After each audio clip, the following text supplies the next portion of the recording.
Hello everybody and welcome. In this video I'm going to show you how to change volume using your earbuds QCY Buds ANC.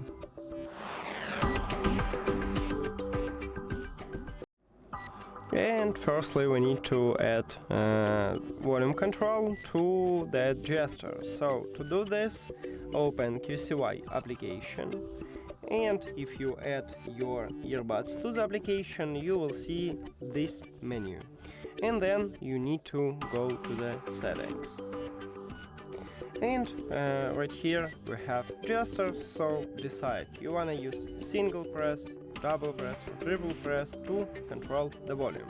You're gonna use like single press on your left earbud and double press on your right earbud. It's up to you. I'm just going to only single press and just click at the feature what you wanna set, and then for the left earbud, for the single press I wanna volume down my music, and for the right earbud I also click on it and I wanna volume up my music. Now let me play some song and let's check it. So if I press one time at my left earbud, I should increase the volume. And as you can see at this widget, it works. To lower the volume you need to press one time at your left earbud, and you can press on it, and as you can see at this widget, I lower the volume. And that's it. Thank you for watching this video. If you found it helpful, please consider subscribing to the channel and leave the like on the video. See you later!